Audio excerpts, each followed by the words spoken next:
IT की smart class में आप सबका स्वागत है।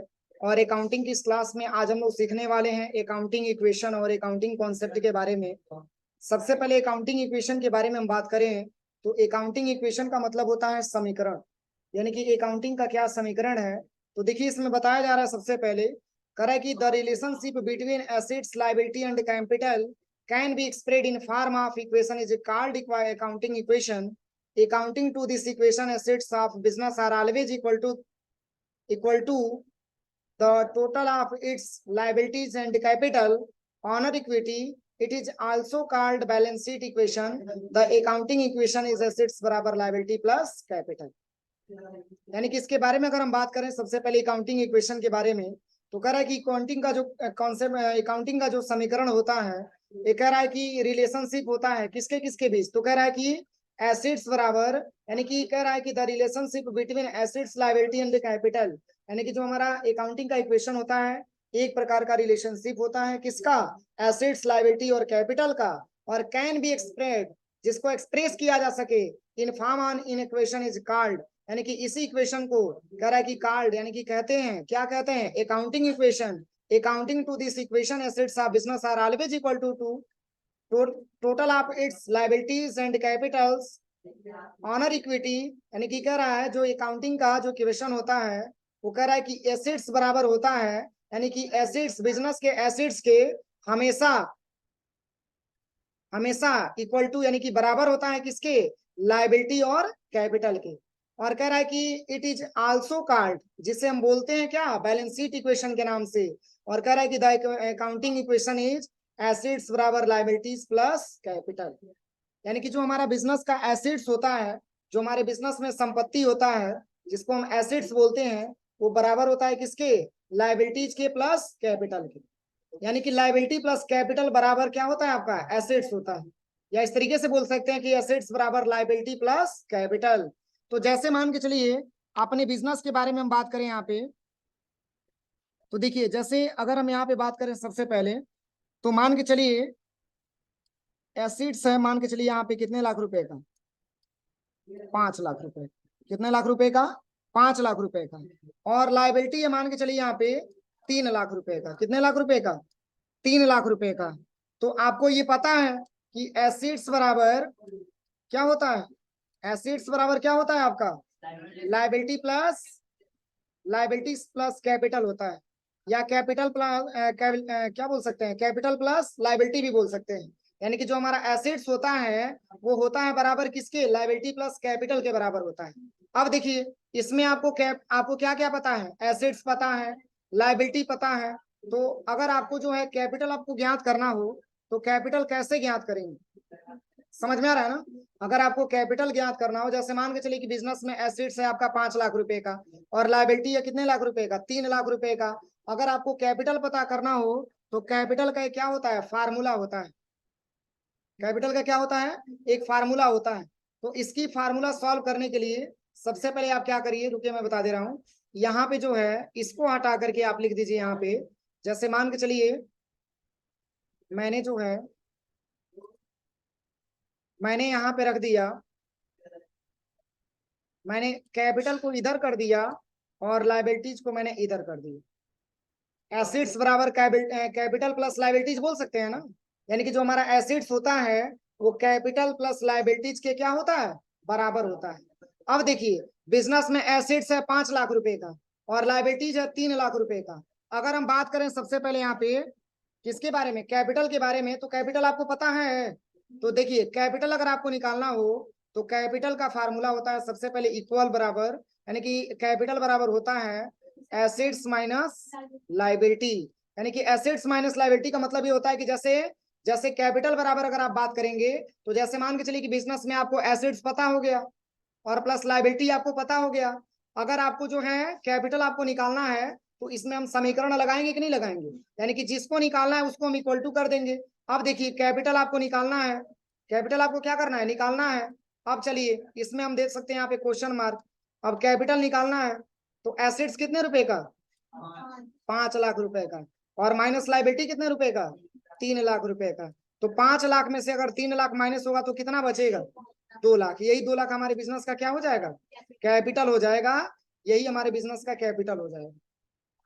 मतलब कैपिटल का मतलब पूंजी होता है ना, और एक बिजनेसमैन यानी कि जो प्रोप्राइटर होता है वही तो बिजनेस में पूंजी लगाने का काम करता है। यानी कि अगर हमको एसेट्स पता हो और लायबिलिटी पता हो तो हम आसानी तरीके से कैपिटल निकाल सकते हैं। अब चलिए, अगर हमको एसेट्स भी पता हो और प्लस कैपिटल भी पता हो तो क्या लायबिलिटी नहीं निकाल सकते हैं, निकाल सकते हैं, नहीं निकाल सकते हैं। यानी कि इस बिजनेस के माध्यम से आप ये समझ सकते हैं कि यही आपका एक फार्मूला होता है, यही आपका एक इक्वेशन होता है, समीकरण होता है, जिसको हम आसानी तरीके से समझ करके और आसानी तरीके से कैपिटल निकाल सकते हैं, एसेट्स निकाल सकते हैं और लायबिलिटी निकाल सकते हैं। अब देखिए, तो ये जो 2 लाख रुपए हमको दिखा रहा है, इसको हम किस में समझेंगे, तो इसमें बता रहे हैं कि इसको हम बैलेंस शीट के माध्यम से समझते हैं। जो आगे की क्लास में आपको बैलेंस शीट के बारे में पढ़ाया जाएगा, उसी बैलेंस शीट में हम आसानी तरीके से समझेंगे कि कैपिटल होता क्या है, ये 2 लाख रुपए हमारा अमाउंट कैसे आया, किस तरीके से इसको एक्सप्रेस करना है। समझ में आ रहा है ना। तो ये हमारी अकाउंटिंग का इक्वेशन होता है कि एसेट्स बराबर लायबिलिटीज प्लस कैपिटल। अगर ये पता करना हो तो अगर एसेट्स आपको पता हो, लायबिलिटीज आपको पता हो, तो अगर आपको कैपिटल निकालना हो तो कैपिटल का सूत्र होता है कैपिटल बराबर एसेट्स माइनस लायबिलिटी। यानी कि एसेट्स अगर 5 लाख रुपए का है और लायबिलिटी अगर 3 लाख रुपए का है, तो एसेट्स में से लायबिलिटी माइनस करेंगे, शेष जो अमाउंट हमारे पास बच के आएगा उसी को हम बोलेंगे बिजनेस का क्या है, कैपिटल है, यानी कि बिजनेस का हमारा पूंजी है। कोई दिक्कत किसी को। अब चलिए, अगला इसमें ऑप्शन दिया हुआ है मनी मेजरमेंट कॉन्सेप्ट। क्या दिया, मनी मेजरमेंट कॉन्सेप्ट। कह रहा है कि इस कॉन्सेप्ट के अनुसार, बहुत अच्छे से समझिएगा आप लोग क्योंकि कॉन्सेप्ट स्टार्ट हुआ है, और कॉन्सेप्ट का मतलब होता है अवधारणा। इसमें बता रहा है कि इस कॉन्सेप्ट के अनुसार सभी बिजनेस ट्रांजेक्शन को एक कॉमन यूनिट से मेजरमेंट किया जाता है, और जिसे मनी किया, कह रहा है कि जिसे मनी कहा जाता है। कह रहा है कि इस कॉन्सेप्ट के अनुसार सभी बिजनेस ट्रांजेक्शन को एक कॉमन यूनिट से मेजरमेंट किया जाता है, जिसे क्या कहा जाता है, मनी कहा जाता है।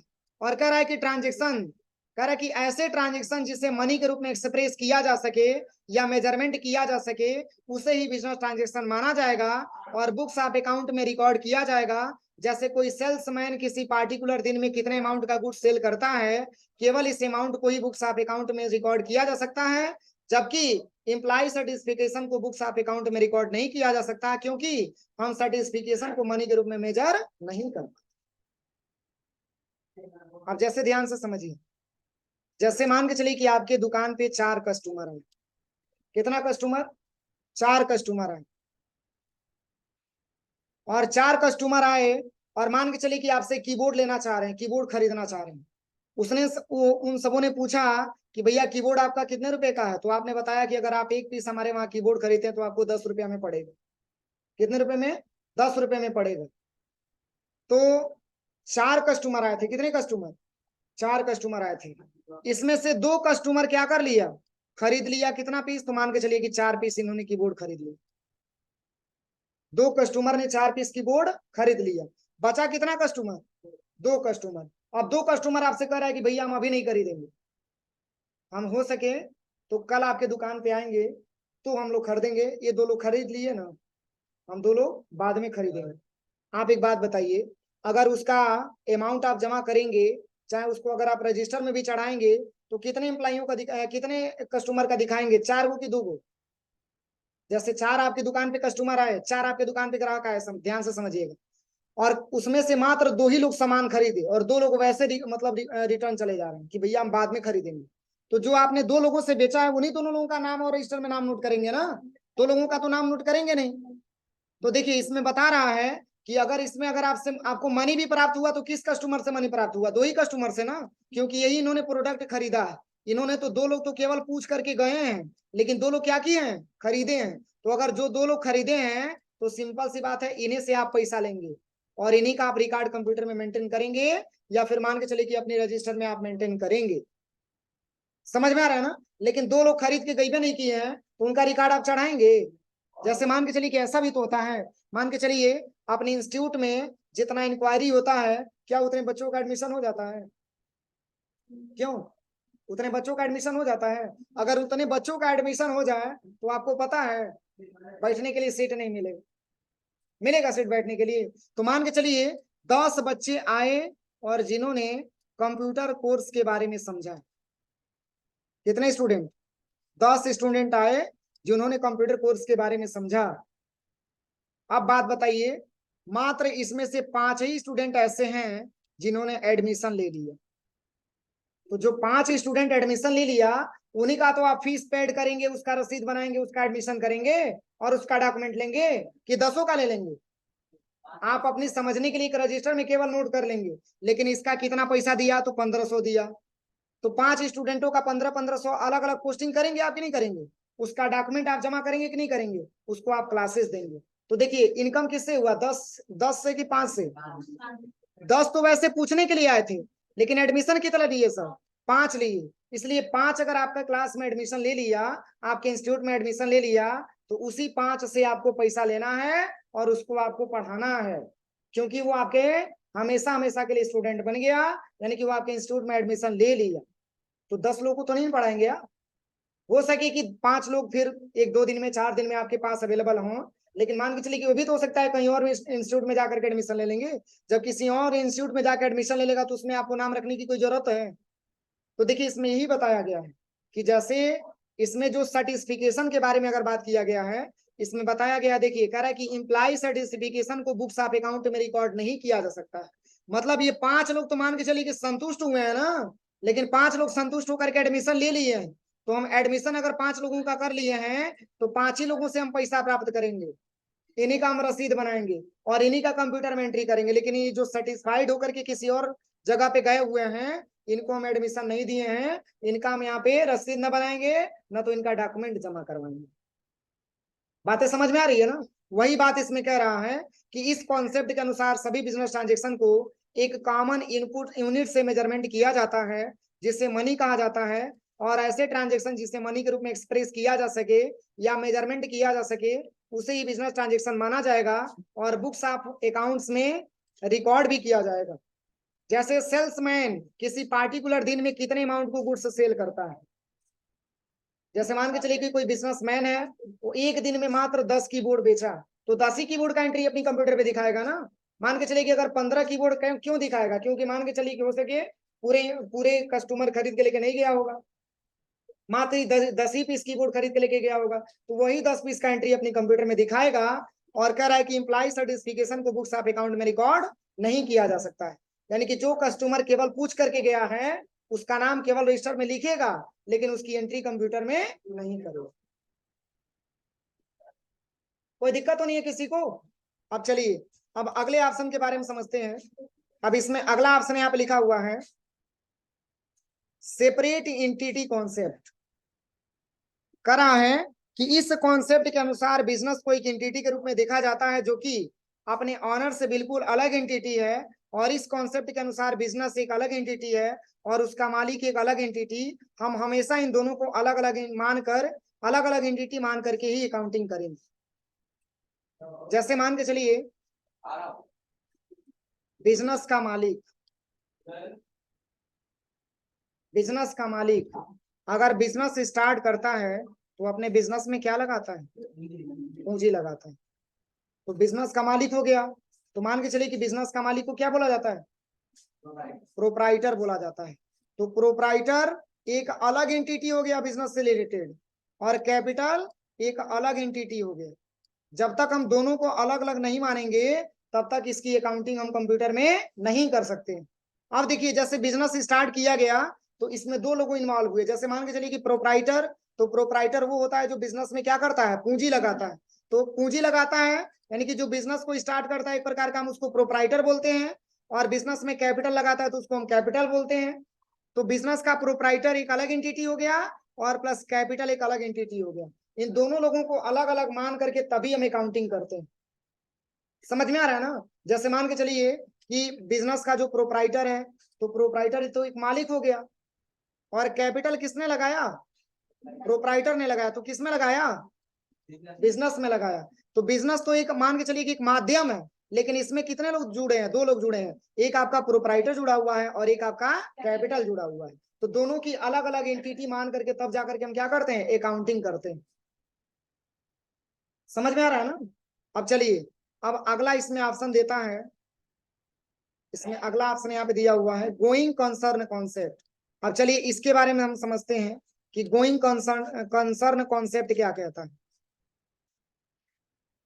देखिए, कह रहा है कि इस कॉन्सेप्ट के अनुसार हम यह मान करके अकाउंटिंग करेंगे कि हमारा बिजनेस एक लंबे समय तक चलता रहेगा तथा बिजनेस को निकट भविष्य में बंद करने की कोई संभावना नहीं है, और इसे कंटिन्यू ऑफ एक्टिविटी कॉन्सेप्ट के नाम से भी जाना जाता है। जैसे कि यदि कोई कंपनी किसी प्लांट या मशीनरी को बनाने में लगने वाली लागत को सेम ईयर को ध्यान में रख करके नहीं बनाया जाता है, बल्कि ये एज्यूम करके बनाया जाता है कि प्लांट या मशीनरी का प्रयोग बिजनेस द्वारा लंबे समय तक किया जाएगा। जैसे मान के चलिए एक बिजनेस का प्रोप्राइटर है और एक बिजनेस इन्होंने ओपन किया, तो क्या ये चीज मान करके हम बिजनेस स्टार्ट करते हैं कि बिजनेस हमारा मात्र 2 ही महीना चलेगा? क्यों? ये चीज अगर हम पहले ही मान लें कि हमारा बिजनेस मात्र 2 ही महीने तक चलेगा, तो कोई बिजनेस कर पाएगा? ये बिजनेस मान करके किया जाता है कि हम बिजनेस को लंबे समय तक लेके जाएंगे, यानी कि लाइफ टाइम तक लेके जाएंगे। वो बातें समझ में आ रही है कि आपने बिजनेस स्टार्ट किया हो और आगे चल करके आपके बिजनेस में अगर इनकम नहीं हो पा रहा है तो बिजनेस आप बंद कर दीजिए, समझ में आ रही है। लेकिन स्टार्टिंग में कोई ऐसा मानता है? स्टार्टिंग में तो सब कोई इसी प्लान को लेकर के चलता है कि हमारा बिजनेस अच्छे तरीके से चलेगा, हम आसानी तरीके से अपने व्यवस्था को लेकर के आगे बढ़ेंगे, आसानी तरीके से इनकम होगा, अपनी व्यवस्था हमारा इंक्रीज होगा, तो इंक्रीज होगा तो कैपिटल और भी ज्यादा ज्यादा हम बढ़ाएंगे। लेकिन कोई पहले ये मान ले कि मात्र हमारा बिजनेस 2 महीना चलेगा, तो कोई बिजनेस कर पाएगा? कभी नहीं कर पाएगा। इसलिए इसमें बताया जा रहा है कि इस कॉन्सेप्ट के अनुसार यह मान करके काउंटिंग करेंगे कि हमारा बिजनेस एक लंबे समय तक चलेगा, और कह रहा है कि बिजनेस को निकट भविष्य में बंद करने की कोई संभावना नहीं है। यानी कि इस निकट भविष्य में अगर इसकी बात हम करें तो अपनी बिजनेस को 1 अप्रैल को अगर मैंने अपनी बिजनेस को स्टार्ट किया है तो ये मान करके चलते हैं कि हमारा बिजनेस लंबे समय तक जाएगा। और बिजनेस से क्या होता है, मान के चलिए कि आदमी के पास अगर कोई ऑप्शन नहीं रहता है, कोई विकल्प नहीं रहता है, जैसे मान के चलिए कि आदमी नौकरी नहीं करना चाहता है तो खुद का बिजनेस करता है। इसलिए करता है क्योंकि हमारा यही रोजी रोटी है और हम इसको आसानी तरीके से आगे तक लेकर के जाएंगे, ताकि अगर हमारा फैमिली भी होता है या हमारी पीढ़ी भी आती है तभी जाकर के हम आसानी तरीके से उस पीढ़ी को मैनेज कर पाएंगे, आगे हमको किसी भी प्रकार की कोई दिक्कत नहीं होगी। तो इस तरीके से अगर कोई बिजनेस करता है तो बिजनेस को अच्छे लेवल पे लेके जाने का काम करता है। और कई लोग ऐसे भी होते हैं कि बिजनेस किए हैं और उसी का पैसा उठा करके मान के चले कि खर्चा कर देते हैं, तो इस वजह से बिजनेस हमारा क्या हो जाता है, खत्म हो जाता है। लेकिन सबकी स्टार्टिंग में तो प्लानिंग यही रहता है कि हम बिजनेस को लंबे समय तक लेके जाएंगे, क्योंकि बिजनेस को जब तक लंबे समय तक आप नहीं लेके जाएंगे तब तक आपको बिजनेस से ना तो प्रॉफिट समझ में आएगा ना कुछ। अगर बिजनेस को हम आगे बढ़ाएंगे तभी तो पता चलेगा कि हमारे बिजनेस में कितना इंक्रीमेंट हो रहा है, तभी तो हमको पूंजी के बारे में पता चलेगा कि मैंने कितना रुपया लगाया था, कितना रुपया हमको मिल रहा है। तो ये चीज मान करके इसमें क्या करते हैं, बिजनेस स्टार्ट करते हैं कि लंबे समय तक हमारा काम आएगा। और कह रहा है कि इसे कंटिन्यू ऑफ एक्टिविटी कॉन्सेप्ट के नाम से भी जाना जाता है। देखिए, इसको गोइंग कंसर्न के नाम से की तो जाना ही जाता है, एक और इसका नाम दिया हुआ है कि कंटिन्यू ऑफ एक्टिविटी कॉन्सेप्ट, यानी कि यह ऐसा कॉन्सेप्ट होता है जो कंटिन्यू चलता है, इसलिए इसका नाम कंटिन्यू ऑफ एक्टिविटी कॉन्सेप्ट के नाम से भी जाना जाता है। जैसे एग्जाम्पल दिया हो कोई, करे कि जैसे कि यदि कोई कंपनी को किसी प्लांट या मशीनरी को बनाने में लगने वाली लागत को सेम ईयर को ध्यान में रख करके नहीं बनाया जाता, बल्कि यह एज्यूम करके बनाया जाता है कि इस प्लांट या मशीनरी का प्रयोग बिजनेस द्वारा लंबे समय तक किया जाए। समझ में आ रहा है ना? जैसे मान के चलिए कि कोई मशीनरी बैठवाया जाता है, या फिर मान के चलिए हम अपने बिजनेस में अगर कंप्यूटर लेके आते हैं, जैसे मान के चलिए हम अपने बिजनेस में मैंने कंप्यूटर लेके आया, तो क्या ये चीज मान करके मैंने लेके आया कि 1 महीना 2 महीना चलेगा उसके बाद से हम उसको हटा देंगे? बिजनेस तो कंप्यूटर तो लंबे समय तक काम देगा ना। अपने बिजनेस में मैंने प्रोजेक्टर लगवाया तो प्रोजेक्टर हमारे बिजनेस में लंबे समय तक काम देगा ना। हाँ, एक चीज प्रॉब्लम आ सकता है कि मान के चलिए कि कुछ प्रॉब्लम हो जाए तो उसको हम रिपेयरिंग करा सके, उसको हम बनवा सके, लेकिन वो तो हम तो लाइफ टाइम यूज करने के लिए मैंने लाया है ना। तो जैसे अगर हम कोई भी ऐसा प्रोडक्ट खरीदते हैं या कोई भी ऐसे मशीनरी या प्लांट बैठवाते हैं तो सेम ईयर को ध्यान में रख करके बैठवाते हैं और ये अज्यूम करके बनवाते हैं कि प्लांट या मशीनरी का प्रयोग हमको बिजनेस द्वारा लंबे समय तक किया जाएगा, निकट भविष्य में बंद करने की कोई संभावना नहीं होगी। तो ये हमारा होता है क्या, गोइंग कंसर्न कॉन्सेप्ट। कोई दिक्कत? अब चलिए अब अगले ऑप्शन के बारे में समझते हैं। यहाँ पे अगला ऑप्शन यहाँ पे दिया हुआ है कॉस्ट कॉन्सेप्ट। तो कॉस्ट का मतलब होता है क्या, लागत। क्या होता है, लागत, मतलब कितना रुपया मैंने लगाया। तो देखिए कॉस्ट कॉन्सेप्ट के बारे में बात किया जाए तो कह रहा है कि इसे हिस्टोरिकल कॉस्ट कॉन्सेप्ट भी कहा जाता है और इस कॉन्सेप्ट के अनुसार किसी भी एसेट्स को बुक्स ऑफ अकाउंट में उसकी ओरिजिनल कास्ट मान करके ही रिकॉर्ड किया जाता है। जैसे कि यदि हमने किसी फर्नीचर का 50,000 में खरीदा है, तो उसे हम 2 साल बाद भी अपनी बुक्स ऑफ अकाउंट्स में उसकी ओरिजिनल कास्ट 50,000 में ही रिकॉर्ड करेंगे। जैसे देखिए, अगर इसके बारे में समझा जाए तो मान के चलिए कोई अपने बिजनेस में मैंने एसेट्स खरीदा, कितना रुपए में? 50,000 में। 50,000 में कोई अपना क्या किया, मैंने कोई प्रोडक्ट अपने बिजनेस में खरीदा, कोई एसेट्स हमने खरीदा। तो क्या अगर 5 साल बाद भी अगर आपसे कोई पूछेगा कि भैया आपने कितने रुपए का खरीदा था, तो क्या आप ये बता देंगे कि जो है 10,000 में है? नहीं, मतलब इस तरीके से बता सकते हैं 60,000 में मैंने खरीदा था। आप यही बताएंगे कि मैंने 50,000 में ही खरीदा था। जैसे मान के चलिए कि स्टार्टिंग में आपने मोटरसाइकिल ले लिया 50,000 रुपए का, आपने खरीद लिया, तो अगर 2 साल बाद भी अगर उसका ओरिजिनल एंट्री अगर आपसे कोई पूछेगा, तो आप ये बता सकते हैं कि भैया मैंने 50,000 में ही इस बुक मतलब बाइक को मैंने खरीदा था। वो भले से आगे चल करके मान के चलिए कि अगर आपका एसेट्स यानी कि अगर आपका एसेट्स बढ़िया है, तो मान के चलिए कि 50,000 से नहीं 50,000 मिलेगा, तो कम से कम तो 40,000 तो आपको मिल ही सकता है। मिल सकता है कि नहीं मिल सकता है? लेकिन ओरिजिनल अगर आप एंट्री बताएंगे, ओरिजिनल अगर आप मूल्य बताएंगे, यानी कि कुल अगर लागत आप बताएंगे, तो ये बता सकते हैं कि हमने 50,000 रुपए में खरीदा था। यानी कि 5 साल बाद भी अगर आप इसको रिकॉर्ड करते हैं तो 50,000 ही बताएंगे। अगर कोई पूछेगा तो मान के चलिए कि तो भी आप 50,000 ही बताएंगे। तो वही बात इसमें कह रहा है कि इस हिस्टोरिकल कॉन्सेप्ट भी कहा जाता है। और इस कॉन्सेप्ट के अनुसार किसी भी एसेट्स को बुक्स ऑफ अकाउंट में कह रहा है कि उसकी ओरिजिनल कास्ट मान के ही रिकॉर्ड किया जा सकता है। जैसे कि यदि हमने किसी फर्नीचर का 50,000 में खरीदा है, तो उसे हम 2 साल बाद भी बुक्स ऑफ अकाउंट में कितना दिखाएंगे? 50,000 ही दिखाएंगे। अगर आपका एसेट्स हर तरीके से सही है, तो हो सके कि 50,000 से बढ़ के आपको 60,000 भी मिल जाए। अगर आपका एसेट्स थोड़ा सा खराब हो चुका है, तो 50,000 से घट करके मान के चलिए कि आपको 30,000 रुपए में भी मिल सकता है।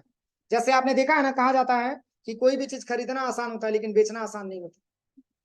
आपने नाम सुना है ना, कोई भी प्रोडक्ट है या कोई भी एसेट्स है, आपको खरीदना आसान होता है लेकिन बेचना आसान नहीं होता है। मान के चलिए कि आपने जो है 2020 में आपने मोबाइल लिया था, मान के चलिए कि मात्र 40,000 रुपए में। कितने रुपए में? 40,000 रुपए में आपने मोबाइल लिया था। तो अगर 5 साल बाद भी अगर आप इसकी प्रोडक्ट का रेट बताएंगे, तो आपको कितना बताना पड़ेगा? 40,000 ही बताना पड़ेगा, क्योंकि वो ओरिजिनल एंट्री है आपकी, वो ओरिजिनल लागत है आपका। वो भले से अगर आपका मोबाइल सेफ है, तो आप 40,000 में आपने खरीदा है, तो आप चाहेंगे तो 50,000 में इसको बेच सकते हैं। समझ में आ रहा है ना? लेकिन ओरिजिनल रिकॉर्ड आप कितना बताएंगे? 40,000 ही बताएंगे। और उसको बुक्स ऑफ अकाउंट में भी कितना रुपया लिखेंगे? 40,000 ही लिखेंगे, क्योंकि एक ओरिजिनल एंट्री आपकी होती है जिसमें आपने परचेज किया हुआ। समझ में आ रहा है ना? अब चलिए, अब नेक्स्ट ऑप्शन देखते हैं क्या लिखा हुआ है।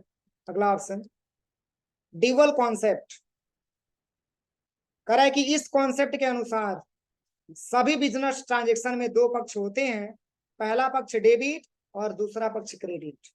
और कह रहा है कि डेबिट पक्ष की टोटल वैल्यू क्रेडिट पक्ष की टोटल वैल्यू के बराबर होती है। जैसे एग्जांपल लिखा हुआ है, when we purchase goods for cash, it receive goods of some value and give cash to equal value। जैसे मान के चलिए हमारी जो बिजनेस होती है, मतलब जो बिजनेस होती है, इसके दो पक्ष होते हैं। पहला आपका डेबिट होता है और दूसरा आपका क्रेडिट होता है।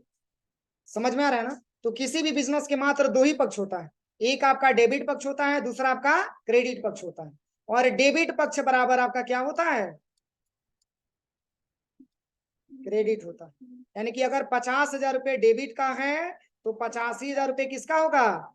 क्रेडिट का होगा। समझ में आ रहा है ना? यानी कि जितना से डेबिट होगा उतना ही से क्या होगा? क्रेडिट होगा। इसमें बता रहे हैं कि इस कॉन्सेप्ट के अनुसार सभी बिजनेस ट्रांजेक्शन में मात्र दो पक्ष होते हैं। पहला पक्ष जिसको डेबिट पक्ष के नाम से जानते हैं, और दूसरा पक्ष जिसको हम क्रेडिट पक्ष के नाम से जानते हैं। और ऐसे बिजनेस में, ऐसे कोई भी बिजनेस में ट्रांजेक्शन आपने किया, तो मान के चलिए कि दो ही ट्रांजेक्शन, एक आपका डेबिट और दूसरा आपका क्रेडिट।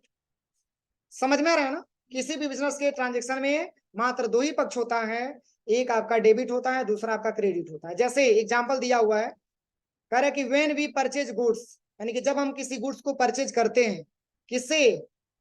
कैश से। समझ में आ रहा है ना? जब हम किसी गुड्स को परचेज करते हैं किससे, कैश से, तो इसमें भी दो अकाउंट बन रहा है, एक परचेज गुड्स का बनना है और दूसरा आपका कैश का बनना है। तो परचेज गुड्स से अकाउंट आपका डेबिट हो जाएगा और कैश अकाउंट आपका क्रेडिट हो जाएगा। नहीं समझ में आया? ये पढ़ाएंगे, आगे की टॉपिक में आएगा।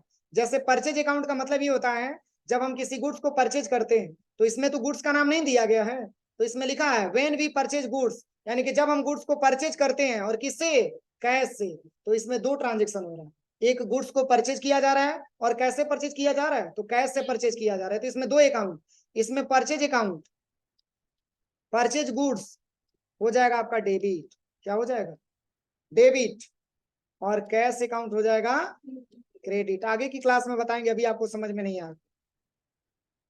परचेज गुड्स होगा आपका डेबिट और कैश अकाउंट हो जाएगा आपका क्रेडिट, क्योंकि मैंने कैश दिया तभी तो गुड्स परचेज किया, कि फ्री में मैंने मिल गया। अगर 500 रुपए मैंने दिया तो 500 रुपए के बराबर मैंने कोई प्रोडक्ट लिया। तो इसलिए कह रहा है यहाँ पे, कह रहा है कि इट रिसीव, जैसे दिया हुआ है कि कह रहा है कि when we purchase goods for cash, जैसे कि हम किसी गुड्स को परचेज करते हैं कैश से, तो होता क्या है, तो रिसीव करते हैं गुड्स, यानी कि कुछ वैल्यू रिसीव करते हैं, गुड्स की कुछ वैल्यू रिसीव करते हैं, और उतना का वैल्यू हम क्या करते हैं, कैश में पेमेंट करते हैं। देखिए इसमें लिखा है ना, receive goods to some value and give cash to equal value, यानी कि जितना आप रिसीव करते हैं उतना आपको कैश देना पड़ता है। तो एक आपका डेबिट, दूसरा आपका क्रेडिट। समझ में आ रहा है? इतना ही रहने दे रहे हैं, कल हम लोग पढ़ा जाएगा पीरियोडिसिटी कॉन्सेप्ट के नाम से, ठीक है।